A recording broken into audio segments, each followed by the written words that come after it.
Let me know if you need anything or take a seat. Sadie again. Carlotta put you up to this, didn't Yes, she? Mom? I'm sorry, I'll be but needing that you to fiery knock the place widow is down extra mine. tonight. Lots of She space. just doesn't know it yet. Of course, Mom. Oh, hey there.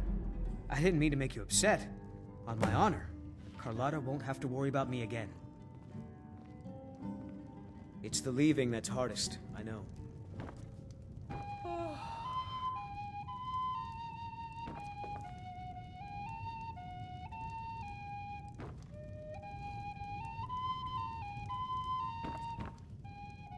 If you're looking for the court wizard, I'm not him.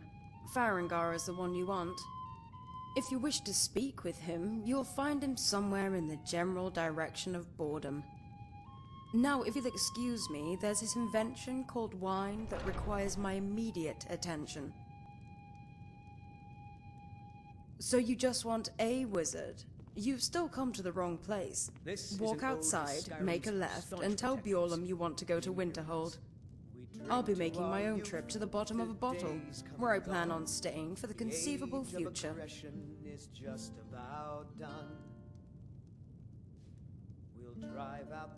Oh, right. We'll ask them then. You have my completely divided attention. My name is Eldawyn. I've come to Whiterun for the Skyforge and for Farengar. I don't see that as a negative.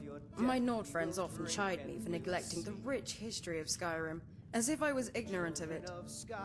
They say, you know, Elder, there's more to Skyrim than just alto and spiced wine. And I tell them, yes, yes, I know all about your windmills and bards and 12 different words for cold. I only care about the wine. Yorland allows me to use his magical forge to craft jewelry. I use the enchanting table at Dragon's Reach to raise their value. Then I turn them around and sell them to Farengar, and he always buys them. I've never met a man so obsessed with necklaces. He says their enchantments are valuable. I think he likes to wear them. Maybe tomorrow I'll enchant him a dress to go along with it. I don't really understand it myself. There should be more of me. It seems to me smithing and enchanting are two complementary skills. I can only assume it has to do with the stigma that comes with being a blacksmith. They say to wield a hammer you must be as dull as an anvil and as strong as an ox, as if stupidity were a prerequisite for the craft. Although I have heard warriors talk of such things, they say the person who thinks too much on the battlefield lacks focus. In battle, having an empty mind certainly makes you more decisive, but the forge is not something that requires you to act swiftly. But I do like the notion of intelligence being a weakness. There are far too many mages who thumb their noses at common folk, as if worth was defined by the size of one's skull. Alchemists invented wine, farmers harvest the grapes, and smiths provide the tools.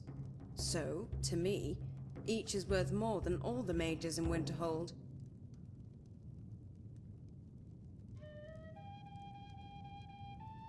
Well, don't quote me on that. It does seem likely though, doesn't it? Some alchemist trying to invent a new health potion stumbles onto a recipe for liquid bliss.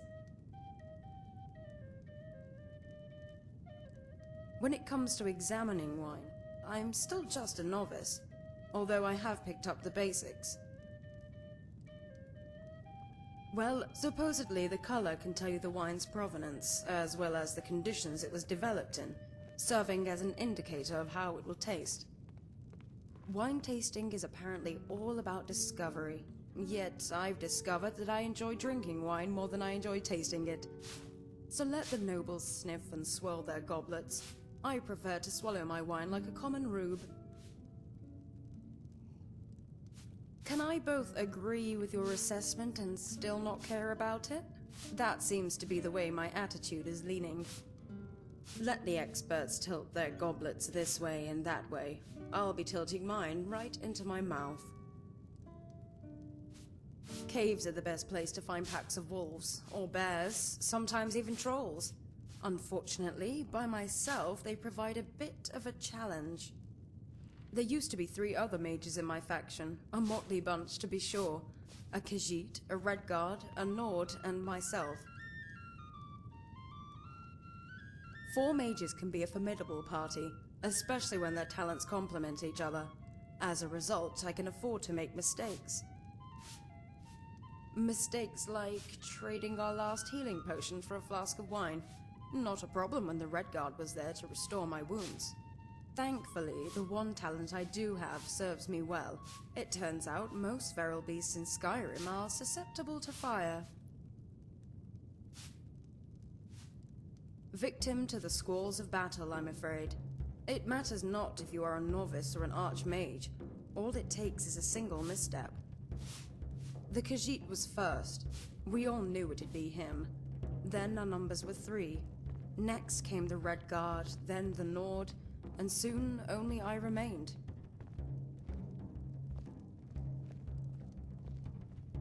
The Khajiit, Razan, was what we call a scroll mage. Not an ounce of magical talent, but one who desperately wanted to cast spells. Where he got the scrolls, he never said. I thought he stole them, but he just as easily could have spent his share of the boon. It's not as if I ever saw him at the inn, or anywhere else for that matter. He was a paranoid cat as well, with a nose for things that didn't exist, always convinced there was a spy lurking around the corner. He should have been wary of his dealer. He purchased a bad batch of flame cloaks that ended up burning him alive. Sarasa was brash and bold, and my kind of woman. Too brash for her own good, though. She wanted to trap grand souls instead of common ones. The most plentiful source of grand souls are mammoths. The most common place to find mammoths are giant camps. It was a short-sighted idea. We ended up wasting all our profits on magica potions, provided we even survived. Sarasa didn't. Giants are quite protective of their big furry cheese factories. Well, at that point it was just the 2 of us. Razan wasn't particularly missed, but Sarasa was our healer. Einar was a gallant Nord, if nothing else. We were exploring a cave to the northwest. A large, desolate space rumored to be inhabited by necromancers.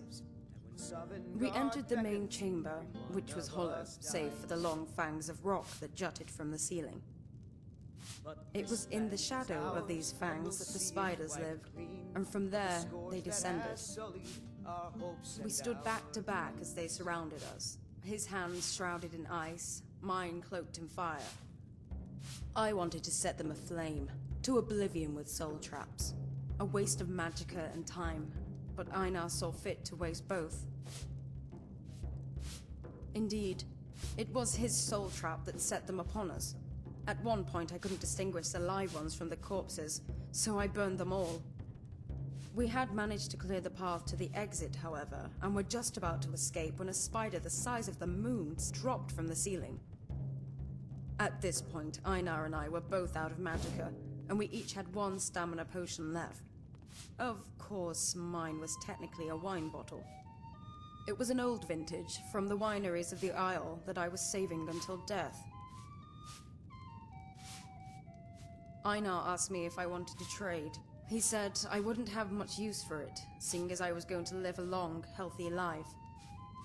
That old romantic. He was sacrificing himself so I might escape. I could never say no to that man. He drank the wine, wiped his lips, and showed me his teeth one last time. They were stained and red, but I've never seen a smile so bright. Then he pulled out his dagger and drew the ugly beast's attention while I ran for the exit. We drink to our youth. Big as saber cats, but those aren't the scary ones. It's the little ones that make me cast my flame cloak. The ones that crawl up your robe. We'll drive out the storm cloaks and restore. Like I said, somewhere northeast of here. It had one of those typical Nord names like Icewind Gulch or something like that. Down with Ulfric, Fine, fine. of kings. On the day of your death, we will drink and we'll sing. Be gone. The security in Whiterun is terrible. Shameful is what it is. How are we doing over here? Are you thirsty, hungry, both? Why yes, Holder. I'll have 4 bottles of wine with juniper berries, 7 bottles of Alto, and a venison with bitter green sauce. Are you joking? About wine? Never. In fact, forget the venison.